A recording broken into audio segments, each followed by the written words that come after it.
Hello there guys. आज मैं आप सभी के लिए ऐसे व्यक्ति की कहानी लेकर आया हूँ जिसने अपनी बनाई टेक्नोलॉजी से 21st सेंचुरी का नक्शा ही बदल कर रख दिया। ये है मार्क जकरबर्ग की कहानी, the youngest billionaire of the world. ये तो हो गई मूवी की बात। बाकी अगर आप पहली बार हमारे चैनल पर आए हैं तो सब्सक्राइब बटन दबाकर सपोर्ट करें। खैर, मूवी की शुरुआत में एक क्लब दिखाते हैं जहाँ एक बंदा एक बंदी के साथ बैठा हुआ है जो कि ऑब्वियसली उसकी बंदी है, लेकिन इस बंदे की अजीबोगरीब बातों से इसकी बंदी थक चुकी है, इसलिए लड़की ने कर लिया ब्रेकअप। और ये लड़का और कोई नहीं बल्कि अपने मार्क भैया है। प्रतिशोध की आग में मार्क भैया ने उस रात बहुत दारू पी और नशे में ही कॉलेज सर्वर हैक करके एक वेबसाइट बना दी, फेसमैश, जिस पर वो लड़कियों को रेट कर रहा था। वही नहीं बल्कि कॉलेज में सभी लोग ऐसा कर सकते थे क्योंकि साइट पब्लिक कर दी गई थी। मार्क साथ साथ में ब्लॉगिंग भी कर रहा था, या कहो अपने मन की भड़ास निकाल रहा था। दोस्तों, आपकी बेटर अंडरस्टैंडिंग के लिए बता दूं, ये साल है 2003 का। मार्क जकरबर्ग हार्वर्ड यूनिवर्सिटी का एक ब्रिलियंट स्टूडेंट है, थोड़ा सन की भी कह सकते हैं। इसके बनाए हुए फेसमैश पर सभी लोग लड़कियों को रेट कर रहे थे। साइट पर बहुत ज़्यादा ट्रैफिक होने की वजह से इसके पकड़े जाने के काफ़ी ज़्यादा चांसेस थे, इसलिए इसके बेस्ट फ्रेंड एडवार्डो ने सलाह दी कि हमें अब इसे बंद कर देना चाहिए। पर मार्क के लिए तो ये सब सिर्फ एक खेल था। तभी सीन शिफ्ट होता है और हमें दिखाया जाता है कि मार्क और उसका दोस्त एडवार्डो, जो कि आगे जाके फेसबुक का CFO बनेगा, आमने सामने बैठे हुए हैं, वो भी अपने अपने वकीलों के साथ। एडवार्डो की वकील कह रही है कि मार्क की गर्लफ्रेंड ने मार्क के खिलाफ कंप्लेंट की थी। इस इंसान ने ब्रेकअप के चलते अपनी गर्लफ्रेंड को बदनाम कर दिया, तो इसके लिए भला दोस्त क्या मायने रखते। मार्क ने बोला कि इस बात का केस से कोई लेना देना नहीं है। सीन दोबारा 2003 में शिफ्ट होता है, जहां पर ट्विन ब्रदर्स कैमरन और टेलर को दिखाया जाता है। ये दोनों मार्क के सीनियर्स हैं और बहुत रिच फैमिली से बिलोंग करते हैं। इन्हें मार्क के बनाए हुए फेसमैश ने बहुत इम्प्रेस किया। ये दोनों अपने दोस्त दिव्य नरेंद्र के साथ बैठे हुए थे। इन्होंने न्यूज़पेपर में मार्क के बारे में पढ़ा। उसमें लिखा था कि मार्क ने एक रात में 7 हॉस्टल की डायरेक्टरी हैक की, वो भी नशे की हालत में। दिव्य टेक का ही बंदा था। वो मार्क से बहुत इम्प्रेस हुआ। उसने ट्विन ब्रदर्स को कहा कि ये बंदा काम का है, इससे मिलना पड़ेगा। अगेन सीन शिफ्ट होता है और ये जुड़वा भाई और इनका दोस्त दिव्या मार्क के सामने अपने वकील के साथ बैठे होते हैं। दरअसल ये ट्विन ब्रदर्स और मार्क का दोस्त एडवर्डो क्लेम करते हैं कि फेसबुक के अंदर उनके भी शेयर्स हैं, लेकिन मार्क ने इन्हें शेयर नहीं दिए, जिस वजह से इन्होंने मार्क पर केस कर दिया। अब देखते हैं कि इनके दावे में कितनी सच्चाई है। अगेन 2003 में पहुंच गए हम, जहां फेसमैश के चलते मार्क को यूनिवर्सिटी काउंसिल के सामने पेश किया गया था। उन लोगों ने मार्क पर काफ़ी इल्ज़ाम लगाए, जैसे लोगों की प्राइवेसी ध्यान में ना रखना, कॉपीराइट वायलेशन, डिजिटल पॉलिसी का उल्लंघन एंड सो ऑन। मार्क ने जवाब में कहा कि आपको तो मुझे थैंक यू कहना चाहिए। एडमिनिस्ट्रेशन हैरान था। हेड लेडी ने पूछा कि मैं कुछ समझी नहीं। मार्क ने उसे समझाते हुए कहा कि आपको मुझे इसलिए थैंक यू कहना चाहिए क्योंकि मैंने आपके सिक्योरिटी सिस्टम में कमियां ढूंढ निकाली है। जकरबर्ग को 6 महीने की वार्निंग के साथ छोड़ दिया गया।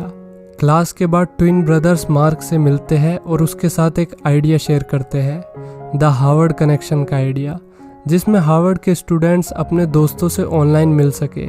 मार्क उनके साथ काम करने के लिए मान गया, लेकिन मार्क इस आइडिया को अलग तरीके से देख रहा था। उसी रात वो एडवर्डो के पास गया इस आइडिया को शेयर करने के लिए। इससे पहले मार्क उसे कुछ बताता, एडवर्डो ने कहा कि मुझे फिनिक्स क्लब में एंट्री मिल गई है।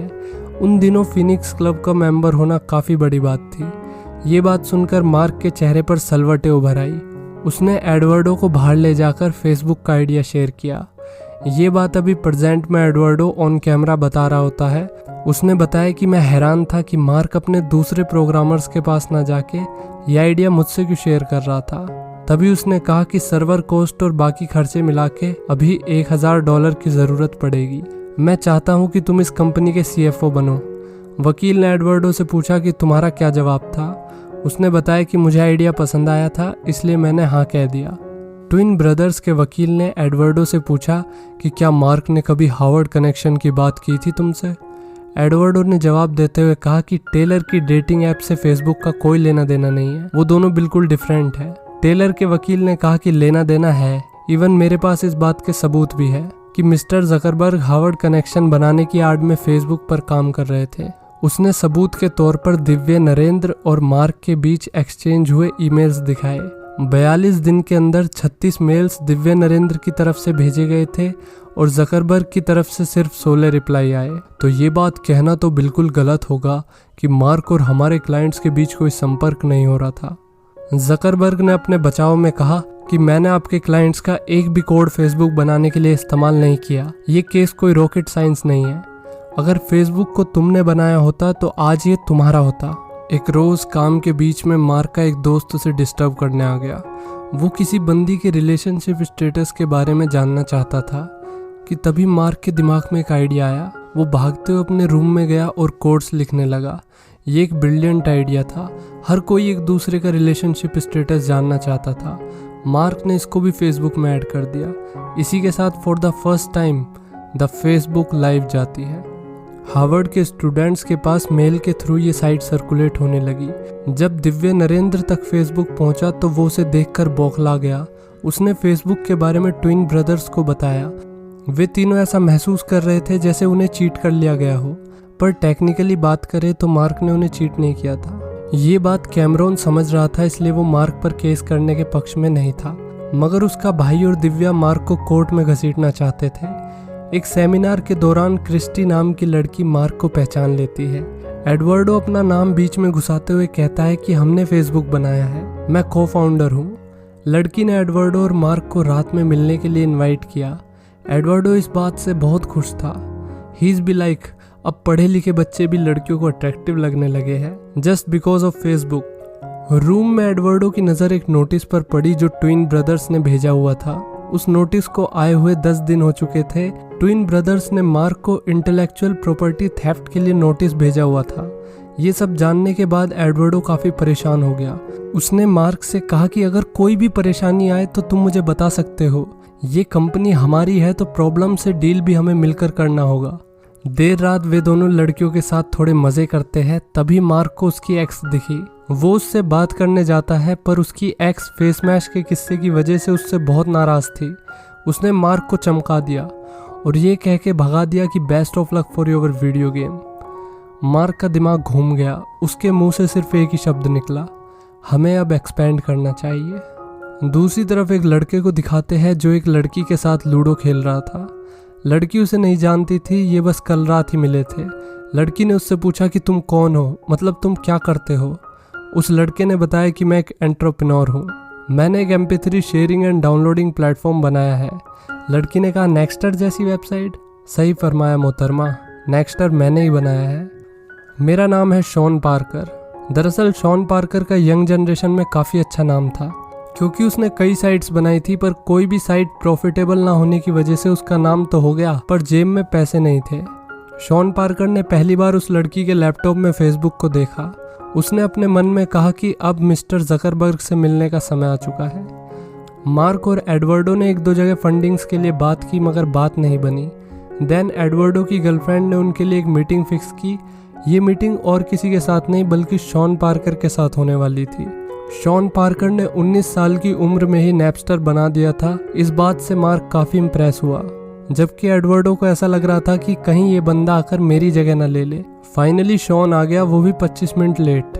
उसने बिजनेस मीटिंग को दोस्तों की बर्थडे पार्टी में बदल दिया। फुल हंसी मजाक चल रहा था।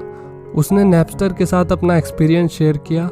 वो बस अपनी ही बातें किए जा रहा था। उसने इस बीच मार्क को कई बार कैलिफोर्निया आने के लिए भी इंसिस्ट किया। जब फेसबुक की बात छिड़ी तो उसने कहा कि $1 मिलियन की कंपनी बनाना तो आम बात है, लेकिन द फेसबुक $1 बिलियन की कंपनी बनने की तरफ है। और आखिर में जाते जाते उसने द फेसबुक में से दान निकालने के लिए कहा। अब मार्क ने कैलिफोर्निया जाने का प्लान बना लिया था, लेकिन उसके लिए काफ़ी पैसा लगने वाला था, इसलिए उसने एडवर्डो से पैसे का अरेंजमेंट करने के लिए कहा। एडवर्डो कैलिफोर्निया जाने के इस फैसले पर मार्क से बेहद नाखुश था। इवन मार्क से नहीं बल्कि शॉन पार्कर से, क्योंकि उसी के इन्फ्लुएंस में आकर मार्क ने यह फैसला लिया था। बहरहाल एडवर्डो ने एक बैंक अकाउंट खुलवाया with the amount of $18,000। Eduardo की लॉयर ने उससे पूछा कि जब मार्क तुम्हारी सलाह के खिलाफ कैलिफोर्निया जा रहा था तो तुमने उसके लिए पैसों का बंदोबस्त क्यों किया। एडवर्डो का यही कहना था कि हम एक टीम थे। मैं चाहता था कि मार्क दूसरे प्रोग्रामर्स के साथ काम पर फोकस कर सके और मैं यहाँ रहकर एडवर्टाइजर्स को अप्रोच कर सकता था। लेकिन कुछ ही दिनों में सब कुछ बदल गया। मार्क और उसके साथी कैलिफोर्निया आ चुके थे उन्होंने घर को जंगल बना रखा था। तभी डोरबेल बजी और दरवाजे पर शॉन पार्कर खड़ा था, जो कह रहा था कि मैं यहीं पड़ोस में रहता हूँ। पार्क ने जकरबर्ग को पूरी तरह से कन्विंस कर लिया था।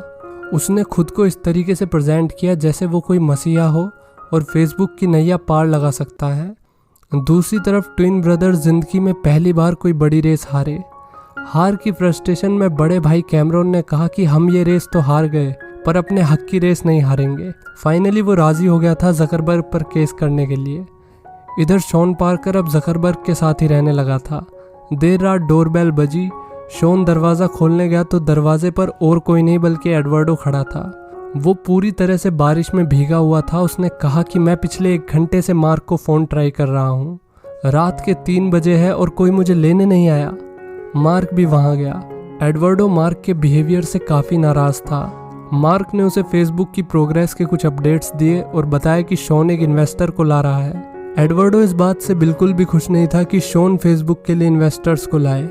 ये काम सीएफओ का था और सीएफओ तो एडवर्डो ही था। ये सब अय्याशी देखकर एडवर्डो ने अपना अकाउंट बंद करा दिया। वो वापस न्यूयॉर्क आ चुका था।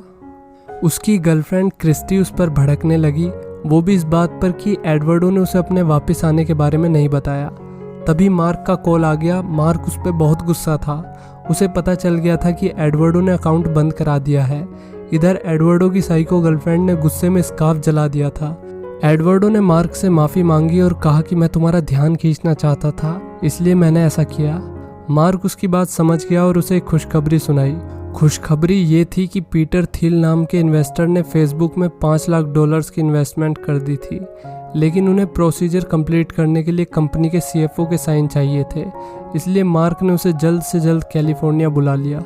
वहाँ पर उससे कुछ पेपर साइन कराए गए जिसके मुताबिक उसने मंजूरी दे दी थी कि उसके शेयर्स को डाइल्यूट किया जा सकता है, पर इस बात की उसे कोई जानकारी नहीं थी। एडवर्डो ने बताया कि मार्क ने मुझे 2 महीने बाद बुलाया क्योंकि पीटर थिल 10 लाख मेंबर्स होने की खुशी में एक बड़ी पार्टी देने वाला था। फिर मुझे मेल मिला जहां उसने कहा कि पार्टी के साथ साथ एक बिजनेस मीटिंग भी है। एडवर्डो ने बताया कि मैं बिजनेस मीटिंग और पार्टी दोनों के कपड़े साथ लेकर गया था। ऑफिस जाते ही मुझे पता चला कि मार्क ने 24 मिलियन नए शेयर्स डाइल्यूट किए हैं। एडवर्डो की लॉयर ने पूछा कि मार्क के कितने शेयर डाइल्यूट हुए। एडवर्डो ने बताया कि ना मार्क के शेयर्स डाइल्यूट हुए, ना जस्टिन के, ना शॉन के, सिर्फ मेरे शेयर्स को डाइल्यूट किया गया और मेरे पास 34% इक्विटी से सीधा 0.3% इक्विटी बची। ये जानने के बाद एडवर्डो सेवरिन गुस्से में मार्क की तरफ बढ़ा। उसने मार्क से पूछा कि आखिर तुमने मेरे साथ इतना बड़ा धोखा क्यों किया। मार्क के पास उसकी बात का कोई जवाब नहीं था। एडवर्डो ने कसम खाई कि मैं तुम्हें कोर्ट में घसीटूंगा और वहाँ तुम मुझे जवाब भी दोगे और इक्विटी भी। फेसबुक के 10 लाख यूज़र हो चुके थे। इसी खुशी में शॉन ने घर पर पार्टी रखी जिसमें वो ड्रग्स लेता हुआ पकड़ा गया, वो भी इंटर्न्स के साथ। ये खबर कंपनी का नाम खराब कर सकती थी। मार्क अब शॉन से भी तंग आ चुका था। उसे महसूस होने लगा कि ये बंदा इतना भी बढ़िया नहीं है जितना मैंने इसे समझा था। आखिर में इस कन्या ने सलाह दी कि तुम्हें शेयर्स देकर नो डिस्क्लोजर एग्रीमेंट पर साइन करा लेना चाहिए। तुम्हारे लिए ये कोई बड़ी बात नहीं है। यही तरीका है इस मसले से पीछा छुटाने का। अंत में मार्क को दिखाते हैं जो अपनी एक्स की वॉल देख रहा था। उसने हिम्मत करके उसे फ्रेंड रिक्वेस्ट भेज दी और खुद को बदलने की शुरुआत में पहला कदम बढ़ा दिया। दोस्तों, स्टोरी अच्छी लगी हो तो चैनल को सब्सक्राइब कर लेना और एडवर्डो सेवरिन के लिए एक लाइक